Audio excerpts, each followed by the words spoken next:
দক্ষিণ কামৰূপৰ সুন্তলী আঞ্চলিক মহাবিদ্যালয়ত উত্তপ্ত পৰিস্থিতি মহাবিদ্যালয়ৰ কেৰাণী আব্দুল বাৰেকৰ বিৰুদ্ধে এই প্ৰতিবাদ দীৰ্ঘদিন ধৰি মহাবিদ্যালয়খনৰ অধ্যাপক আৰু শিক্ষাৰ্থীক দুৰ্ব্যৱহাৰ কৰাৰ অভিযোগ কেৰাণীজনৰ বিৰুদ্ধে আব্দুল বাৰেকৰ মৈমতালিত অতিষ্ঠ হৈ শ্ৰেণী বৰ্জন কৰি অৱস্থান ধৰ্মঘট কাৰ্যসূচী ৰূপায়ণ কৰে শিক্ষক শিক্ষয়িত্ৰীসকলে শিক্ষাগুৰুৰ প্ৰতিবাদৰ ফলত মহাবিদ্যালয়ৰ পাঠদান প্ৰক্ৰিয়া ব্যাহত হোৱাক লৈ ক্ষোভত ফাটি পৰে শিক্ষাৰ্থীসকল অধ্যক্ষৰ কাৰ্যালয় ঘেৰাও কৰি উত্তপ্ত পৰিস্থিতি সৃষ্টি কৰে শিক্ষাৰ্থীসকলে কেৰাণী আব্দুল বাৰেকৰ বিৰুদ্ধে ব্যৱস্থা গ্ৰহণ নকৰা পৰ্যন্ত প্ৰতিবাদ অব্যাহত ৰখাৰ হুংকাৰ প্ৰদান কৰে শিক্ষক সমাজৰ লগতে ছাত্ৰ একতা সভাই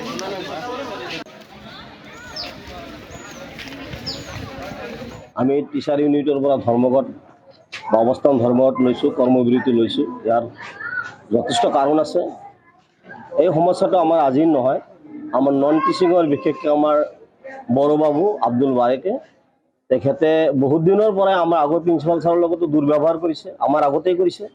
এইবিলাকৰ কোনো সমাধান নাই তাৰপিছত আমাৰ নতুন প্ৰিন্সিপাল যিজন আহিছে তেখেতৰ লগত দুৰ্ব্যৱহাৰ কৰি থাকে কাম বন ঠিকমতে নকৰে আৰু মাজতে এদিনাখন যোৱা 16 তাৰিখে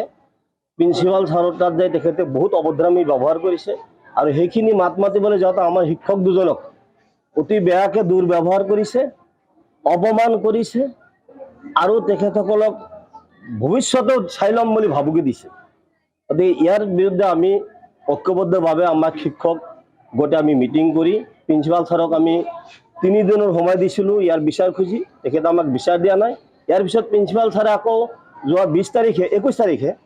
25 তাৰিখলৈ সময় লৈছিলে বিচাৰ দিম বুলি লিখিতভাৱে আমাক দিছে তথাপি আমি বিচাৰ পোৱা নাই সেইকাৰণে আজি আমি ক্লাছ বৰ্জন কৰি অৱস্থান ধৰ্মঘট পালন কৰিছোঁ আমাক ন্যায় লাগে কোনে দুৰ্ব্যৱহাৰ কৰে আব্দুল বাৰেক আমাৰ সিনিয়ৰ এসিস্ট্যান্ট কোন দুবাৰগী ছাৰক আমাৰ আইকিউচিৰ কোঅৰ্ডিনেটৰ নুৰুল ইছলাম ছাৰ আৰু আমাৰ ইংলিছ ডিপাৰ্টমেণ্টৰ হেড আমাৰ ডক্টৰ ছাৰ সুব্ৰতজামান ছাৰ আৰু আমাৰ এছামিছ ডিপাৰ্টমেণ্টৰ আমাৰ সন্মানীয় আহৰেলি ছাৰো আছিলে লগতে আমাৰ জিএছ আৰু প্ৰেচিডেণ্ট ইউনিয়ন বডি তেখেতসকলেও তাতে আছিলে তেওঁলোককো অপমান কৰে